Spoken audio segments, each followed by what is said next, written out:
It's emergency pod time in Soccer We Trusters because the soap opera between the Reynas and the Berhalters has taken another turn. So hit like and subscribe, and let's get after it.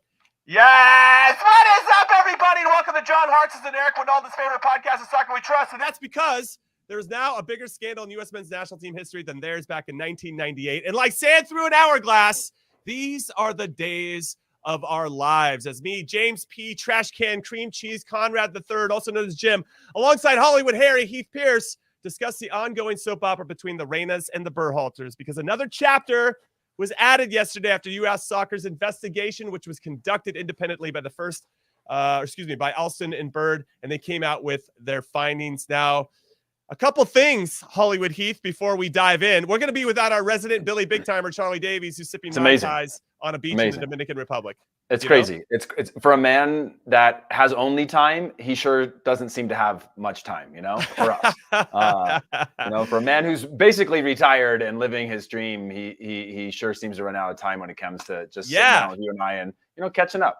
Just catching up. Yeah, a little emergency pod action. He had a lot to say when a little earlier when this all dropped. But where are you, Chuck? Where is Chuck in the world? Where in the world is Carmen Sandiego? But he is currently in Dominican Republic. We do know that. Also, want to let everybody know that we have a big reaction to the roster being dropped tomorrow for the Nations League. We're also going to touch upon Alejandro Zendejas committing his future to the U.S. men's national team as well. We will not discuss that today. Instead, we're going to focus on the Reynas and the Berhalters. But Heath, I want to state a few prefaces, and I think I speak for both of us here. The first one is this whole situation really, really sucks for Rosalind Berhalter, Gregg's wife. She's had to relive a difficult time in her life when the Reyna family first brought it up back in December, and now has to live through it again with more intimate details being available to the public this time around. And I can't imagine how shitty that is for her on so many levels, including being a parent. Because if her kids didn't know this information between her and their dad, that's a tough, and everybody else now knows it. That's got to be really difficult. Second, what Gregg did back then was absolutely reprehensible. But based on this report, we're learning more that he looked like he was working hard to rectify the situation immediately, which I thought was pretty important. And after it happened, and has worked hard to become a better man because of it, which is a testament to their long marriage. Now, with this said, I've been clear in my position, Heath, about not wanting him back as a coach. I put it out on Twitter. I've said it here multiple times, even though I feel like he's accomplished some good things. Obviously, qualifying for a World Cup was a must that had to happen. Owning Mexico in some big games, Nations League final, the Gold Cup final, not losing to them in World Cup qualifying, actually getting a 2-0 at home, which is important, and getting this out of the group in the World Cup. Now, I didn't necessarily like his man management during in-game management, I should say. And obviously this Gio Reyna stuff. And we're going to get into the timeline of events when he mentioned how he handled Gio in a leadership conference after, which really triggered the Reynas and really set this whole thing into where we are now. But I just think the players need to hear a new voice. And so whether you liked him or didn't like him, I just think 4 years is enough, and now the players need to hear somebody different, and I hope that that's the way that it goes. I put out a tweet, Heath, just to put a bow on this, that said that I think Claudio's going to get what he wants. And we're going to get into the details again. We're going to go timeline and get into the details of what this report said. That said, Claudio is going to get what he wants. I don't think Gregg's going to get rehired, but I think it cost him his career, or at least his post-playing career, and his reputation. And I hope that he thinks it's worth it. There's a lot of people out there that saw that tweet and thought, yes, it's going to be worth it because Gregg's not going to come back. And I understand that side of it, who have a very emotional attachment to the team.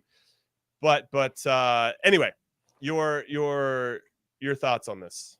Yeah, I think I think you're right. I think that U.S. Soccer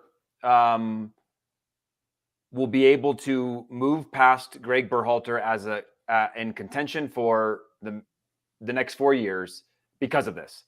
I don't think that's necessarily right to do, because I don't think it has anything to do with this, with him being a coach. I think, like you said, Claudio Reyna, I believe, will achieve his desired outcome from this whole process. I don't think it was worth it. If you were probably to ask them, they probably don't think that it was worth it, right? I think there are people that have been close to Claudio Reyna that will probably never speak to him again. I think there will be a lot of consequences for him on a personal and professional level that are not forgivable. I believe Claudio will emerge and Danielle will emerge. I think Danielle probably more so, even though there's probably more in there about her as much as about her as Claudio. She's Mama Bear. Mama Bears protect the cubs, and that is a visceral emotional reaction that I think doesn't make it okay, but I think something that you can feel human. Anybody who's had a mother or is in a home with a mother. I don't think that the question is now for me, Jimmy, is where do we go? Where do we go from here, right? So yes, this allows us to get on here and talk about, okay, now we know there's more facts presented. The Berhalter statement was accurate with what they provided prior to the investigation in terms of how it went about. There was some exaggeration from the Reyna side in terms of like it not even close to being the truth before this investigation happened in terms and not truth, but accurate. This information has come out. Obviously, there's going to be a lot of people that don't believe this report. They're going to think that U.S. Soccer, this is like an inside job. We saw the agent of the Reynas speak up and say that this was a one-sided report that solely benefits the federation. But from what I understand, the report said that Claudio did not make himself available or made it difficult to make him. Yeah, they attempted to make time and it never happened. So Danielle did get on record. She did get interviewed once or twice, I guess, towards the end of the year, but that Claudio was never made himself available. And to your point, I just want to give some context.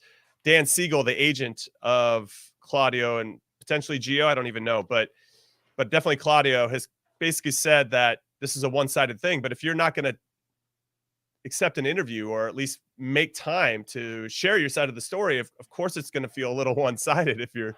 Well, and the investigation, like you said, they talked to Danielle the first time. This is Danielle being the mother of Gio Reyna. And she spoke out and said, I didn't do this. I'm not speaking. I can't talk about it. None of that happened. And then called back immediately based on what the investigation says and said, I did say, or, she said basically she did say it. And so for me, this now leaves us in a spot where leave all that aside, right? We've got to make peace from that. We've got to move on from that.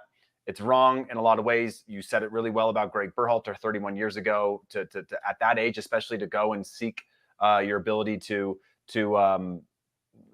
seek help, to seek to improve your life and make changes to your life, I think is a really powerful thing to do at that age. I'm not sure I would have had the same sort of wherewithal. Having said that, completely unique circumstance and tough to say, if you were involved in that type of situation.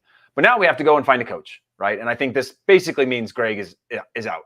But what I did want to share with you, Jimmy, while we have that, and it looks like we're looking at there's the statements from the Reynas where so do you find in this statement that they didn't apologize for anything? They didn't say anything was a lie in the report. They just said it was one-sided. I find that to be interesting.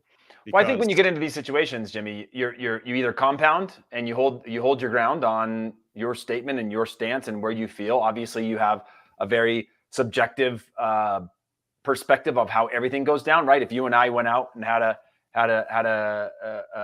kick around, we would probably remember different things, right? And we would could disagree and argue over who made more mistakes and who did what. So I think perspective is one thing, but then there's also just the idea of like, family protection, trying to protect your name. If there is something that extreme and it's wrong, then I think we'll see something come out of the back of this. But I think this is probably the last step in this journey between all of them. I think probably these irreparable damage for the Reynas and U.S. Soccer and the distant friends and families who they've been close to for so long, whether that's Ernie Stewart, Gregg Berhalter, Brian McBride, others, Tony Lepore, anybody that's been in the federation and had to deal with this, whether that's Michael Cameraman, whoever that is, all of those names weren't mentioned in outside of Gregg Berhalter and Ernie Stewart and Brian McBride. But like, I'm assuming like you said, it's a pretty small world over there. And I think that's going to be hard to come back from. The question is now, where do we go? There are no winners here. I should have added that in one of my prefaces. Nobody wins here. I think that it's going to be very hard for Gregg he's not going to retain this job. I know that the Alston and Bird investigation concluded that its analysis leads us to state that the fact of the 1992 incident does not prevent an employer from employing Mr. Berhalter. Right. So just to make sure everybody, they went on to say, he wasn't up to say, he didn't have to say that, he didn't have to report it either because it was never reported in itself to police or anything in his interview to be hired. Right. The investigation did also mention that Claudio Reyna had a pattern of periodic outreach to U.S. soccer officials over a 6-year period from 2016 to the end of 2022 in regards to U.S. soccer's treatment of its children, including primarily his son, Gio Reyna. Apparently, that outreach had complaints about referees at youth club level, U.S. Soccer Development Academy, including having no female, like he didn't want female refs, not reffing the men's side of the games, the travel accommodations for Gio at the U17 World Cup, and obviously Gio Reyna's role at the World Cup itself in 2022. And Claudio actually sent a text to Brian McBride saying, this is during the World Cup, our entire family is disgusted, angry, and done with you guys. Don't expect nice comments from anyone in our family about U.S. soccer. I'm being transparent to you, not like the political clown show of the federation. So that's just one of the things that he said. He said this, Claudio, to Ernie Stewart: what a complete and utter joke. Our family's disgusted, in case you were wondering, disgusted at how a coach is allowed to never be challenged and do whatever he wants. Is he talking kind of like that's what he wants for himself and Gio? An unnamed U.S. soccer employee characterized Mr. Reyna's historical outreach as inappropriate, bullying, and mean-spirited. There was an email, as I mentioned, complaining about a female referee. And in all honesty, can we get real and have male refs for a game like this? It's embarrassing. What are we trying to prove? A game like this deserves better attention. There's nothing in this that's a really good look for Claudio. No. What I would say, Jenny, if you don't mind if I jump in, if you want to finish that thought. Oh, looks like Jimmy may have paused for a second. But what I wanted to say to the group then, I guess, because as Jimmy finds his way back onto the show, is that I think one of the upsides that I think we'll see out of this, and I think cancel culture and the era that we're in is really tough. It's really tough to be anybody and anything. It is creating better things, I want to say, but is also very difficult. But what I will say is that the extreme level of privilege that I think Claudio Reyna showed was habitual, and he was allowed to get away with it because there was nobody that was willing to stand up for it or address it. I think we're now at this point where we're probably going to see the end of that time period. Hey, Jimmy, what I was saying is that we're probably going to, at the end of that time period where you can have this level of bullying, right? What I think happens over time is you realize your power. And when you mix that power with being a parent, you can influence. And obviously, I think that's a period that hopefully is behind us in terms of somebody being able to build that much power and have that much influence. I think that's a testament to the growth of the federation, the growth of the game, where there's now a higher level of accountability, where somebody with the name Claudio Reyna can no longer get away with whatever he wants, whatever his side of the story is. There's a lot of facts in here. He can no longer get his way because he's Claudio Reyna. He can no longer get his way for him, for his family, for his kids. And I think that is a big growth moment for U.S. soccer to get to this point where we are weeding out some of this toxic behavior, right? This is obviously an incident that happened that we know about, but it happened over time, multiple times across U.S. soccer in terms of these types of messages. And so I'm hoping we can move forward from this and create that level of accountability for everybody moving forward. Hey, everybody, I'm jumping in here. I have to switch sets. We got 50-mile-per-hour winds and crazy rains where I live right now, so my power is jumping in and out. I know we're getting some questions about what Claudio was like as a teammate. He was the captain when I was on the team at the World Cup in particular, and I never saw anything from him that would fall into this category about what I'm reading now. I looked up. Well, you don't get to be captain. You don't get to be captain. You know, like that's a very powerful tool to have if you are full of toxicity, I guess, to your team. Don't you think? Agreed, 100%. And I think he took a lot of pride in being the captain and how he conducted himself. And we followed him. You know, he was a good leader. He spoke at the right moments. His timing was fantastic. You know, sometimes maybe I was that captain, maybe over talked. And I thought that when he spoke, you listened and maybe more attentively than you would somebody else that over talks, because, okay, if he's saying something, if Claudio's speaking to me or speaking to the group, our ears are wide open. And so I always loved playing with him. I thought he was one of the best players I ever played with. There's something about, and that translates, right? Your personality on the field. I think you can see those same types of instincts and habits and disciplines off the field. And I loved that I could give him the ball in any situation, and he always had a solution. And I felt like that's what he was doing. He built himself a post-career where he was in those problem-solving areas for clubs, whether it was with the U.S. men's national team when he was trying to, rework what we're trying to do as a country in planning our youth stuff and in our academy process, or whether it was with NYCFC, with Austin. The guy's a problem solver. He's always been a problem solver. And this one, I think, was just so overly emotional. And I know they mentioned it in the apology about the death of their son, Jack, which is just, I can't even imagine. We've talked about this before.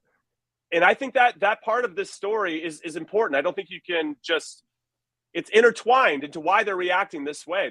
They have the deepest grief possible. I mean, I couldn't even imagine losing one of my kids.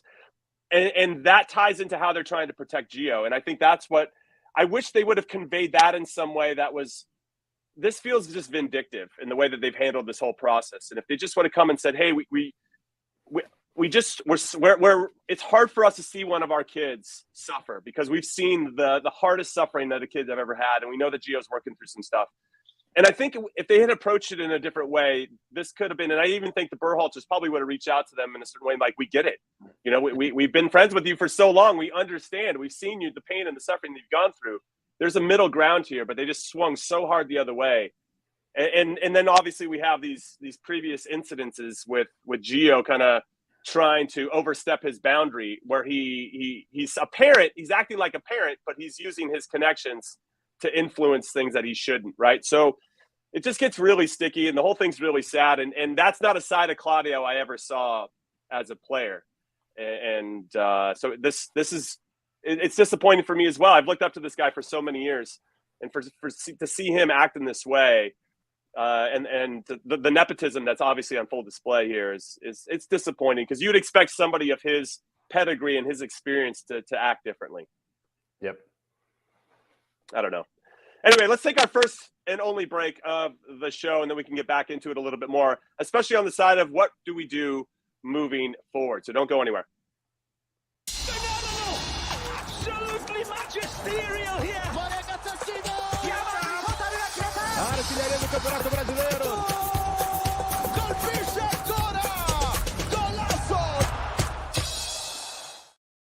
Welcome back to In Soccer We Trust. This is an emergency podcast about the ongoing soap opera between the Reynas and the Berhalters and the U.S. men's national team and U.S. soccer and everything in between and moving forward. But before we get into a little bit more of our opinions on the future, we want to let everybody know about the now. In Soccer We Trust, if you can believe this, we're still in disbelief ourselves, is a finalist in the soccer category for the Sports Podcast Awards, and we need your help. So please take a minute out of your day to vote for us. The link is in the description. It's also the QR code. We want to win a trophy. Our trophy cabinet is empty, and we need a trophy, everybody. So please make that happen for us. We'd really appreciate that. We love your support. And anytime I'm out and about, people come up and say nice words. Not necessarily much about Heath and Chuck, but really about me. So, no, we would really appreciate that. And any liking and subscribing and telling your friends and giving 5-star reviews on your podcast platform of choice, all of that is welcome and appreciated. And we love growing this community. And obviously, there's a lot to talk about for U.S. soccer, specifically about the U.S. men's national team moving forward. So this podcast is not going anywhere. And we want to make sure we're cementing our status by you voting for us. So make that happen. All right, Heath, let's talk about the future. Yeah. Well, real quick, Jimmy, I posted, and you and I talked about it. I posted a photo recently. And it's at Dr. Mandelbaum's office in Los Angeles. And it's got all of my heroes in one photo, outside of like Kobe Jones, who was my other hero. And those people were Gregg Berhalter, Claudio Reyna.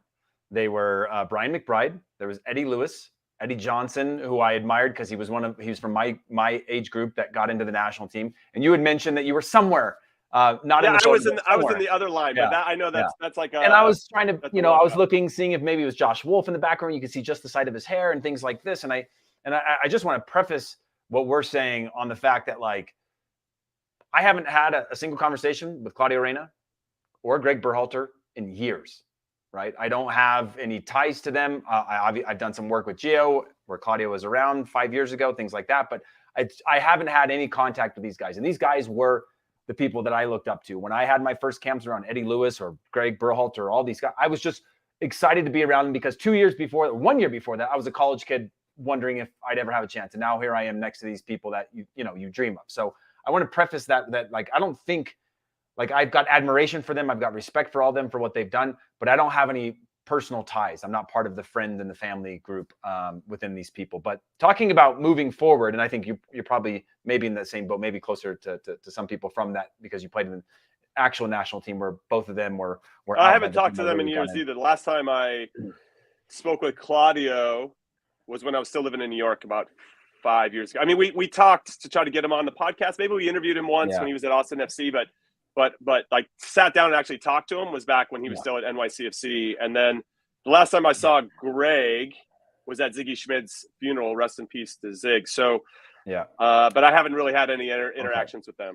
Okay, so the reason I say that is because I've got no ties. I think your stance on Gregg Berhalter is probably more on the fact that it could have been anybody, and you were very much not a 2-cycle coach person, right? Generally, plus maybe Gregg Berhalter not being the right guy. But I do want to share a few stats with you, and I think we'll share these as graphics in the future for people to understand, because I think it's worth a debate, right? We are caught in this world of what's next. We don't have a coach, we don't have a GM, we don't have a sporting director, but I'm going to give you a few of these things, and we don't need to discuss this in detail because I think we'll have time. You can't throw these out. Okay, we can't discuss them. How about I'll leave most of the details because we'll create some graphics in the future where producer Des or producer Alice can throw them up on the screen, and we can make an entire episode out of it, right? Because if you were a player, Jimmy, and they were talking about, it was somebody that was telling me about Kevin De Bruyne when he went to do his new deal at Manchester City.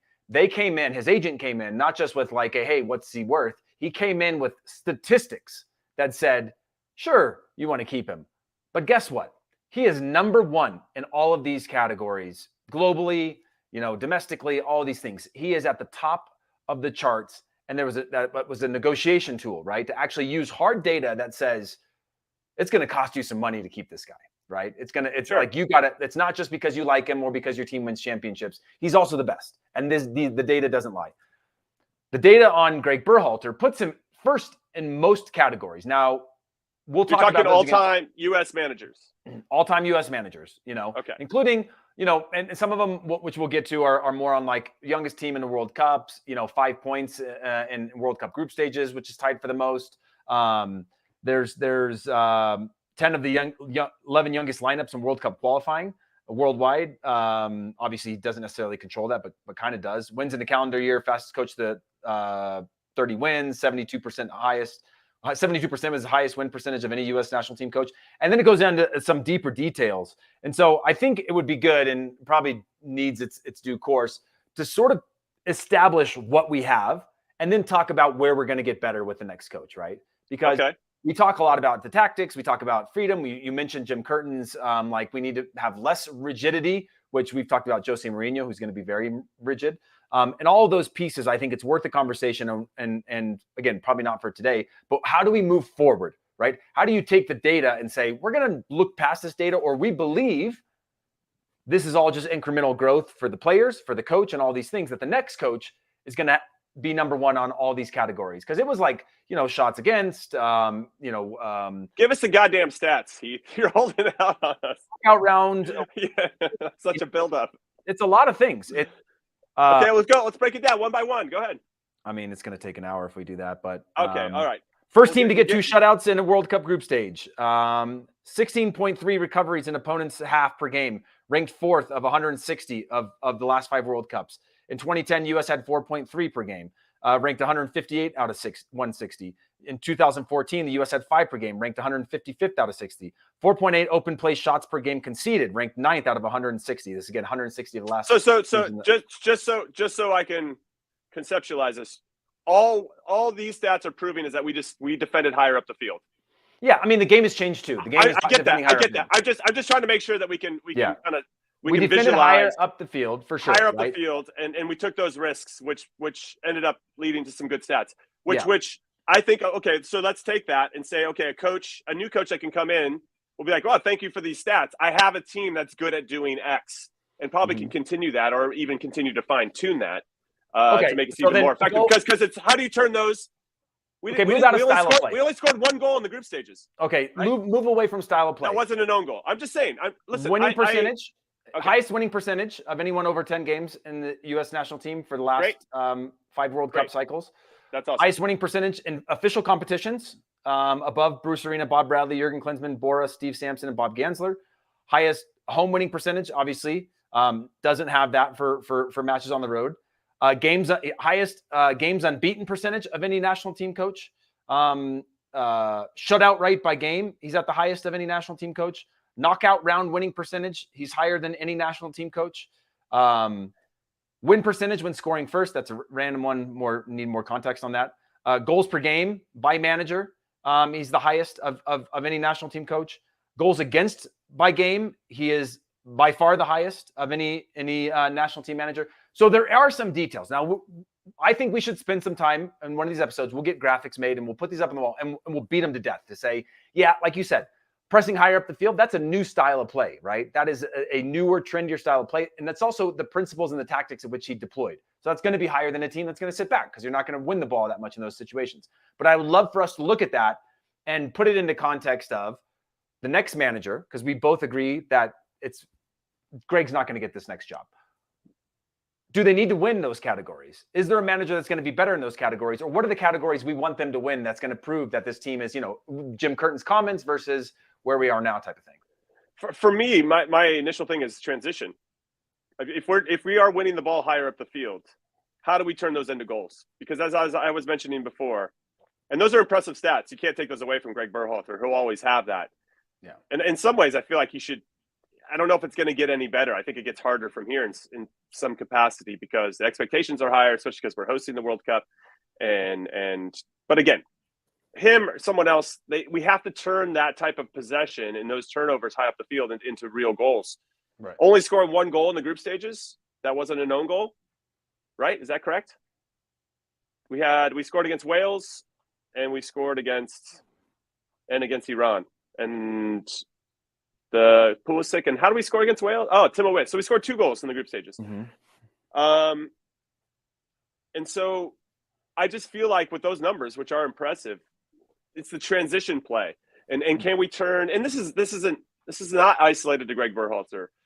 Whether we're coaching at the youngest levels, like how you turn opportunities into dangerous chances. Bringing attacks to conclusion, as the great Heath Pearce likes to say. How do you get something positive from these things? It continues to put pressure on teams. Is very difficult. And a lot of teams around the world struggle with this. Because ultimately, if you're a team that has a lot of possession, let's say when we play against El Salvador and they sit in a low block, breaking down a low block is not easy, especially if a team is committed to putting 10 players in that low block. So how do we do that? That's going to be the next step, I think, for a rigid coach or one that's a little bit more Jim Curtin-esque based on his comments of letting them be themselves and play. So it's I think it's tricky. It's tricky.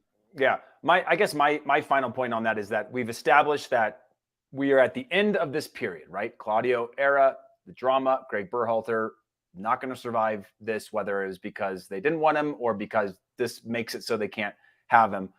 And now we need to stop reflecting and start sort of progressing or looking forward, right? In terms of like, even our focus, we need to start to now, like maybe this was a part that was holding up the coaching search or holding up some of those things or whatever it is. It's safe to say that we've now got to look ahead and say, where are we going from here? Well, I think we're both on the same page that we need, we're going to get a new coach. We need a new coach, but we have to walk before we can run. And that means putting the sporting director in place, putting a general manager in place who are going to ultimately make that decision because that's what they're accountable for. They're the ones that are accountable for hiring and firing coaches. So that needs to happen first. So that's the first domino to fall. So let's just speak about the more immediate future, Heath. Let's talk about the future of Gio Reyna because this is going to follow him around for quite some time. I know that I had mentioned pretty early on that you couldn't call him in right now because there's just too much smoke.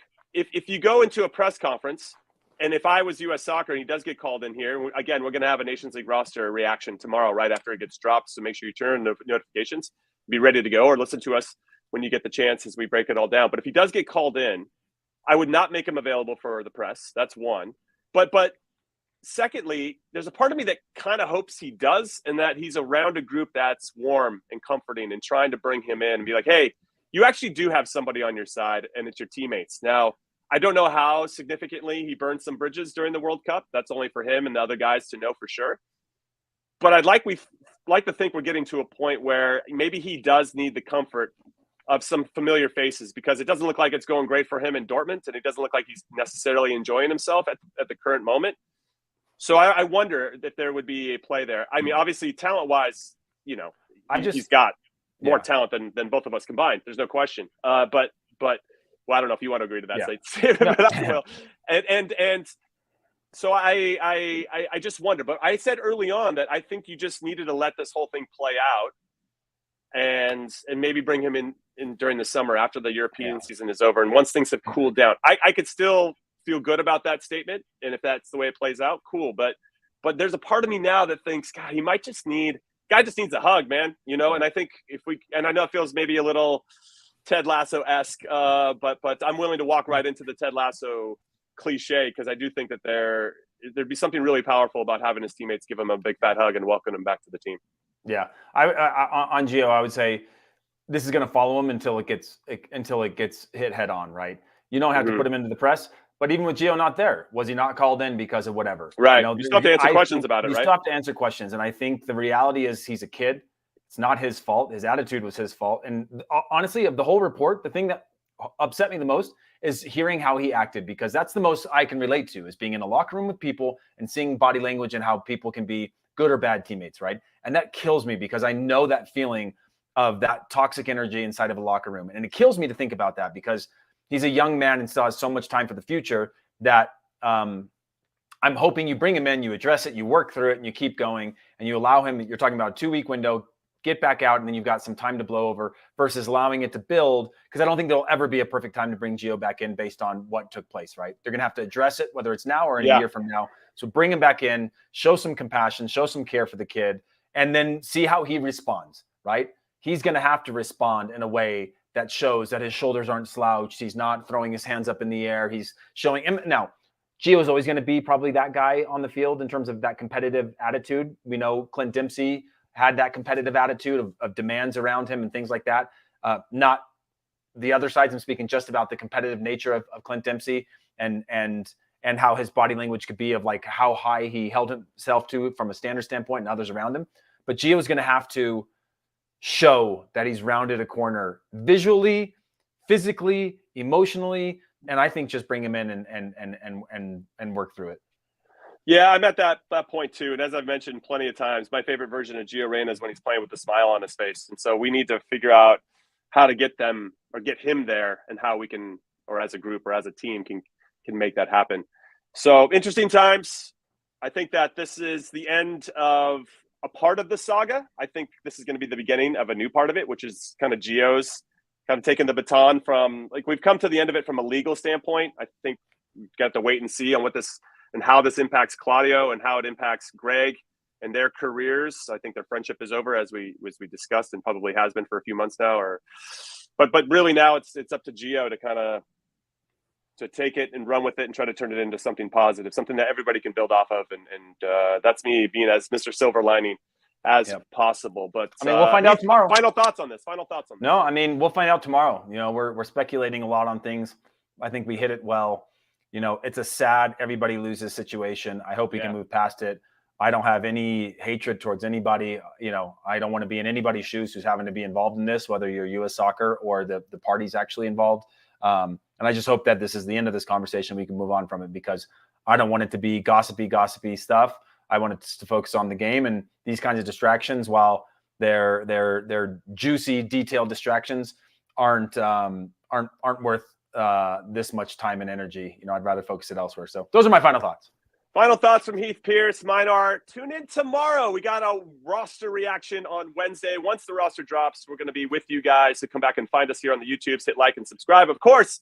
And if you're listening on your podcast platform of choice, make sure you tune in, turn on your notifications, leave us a 5-star review, and please vote for us.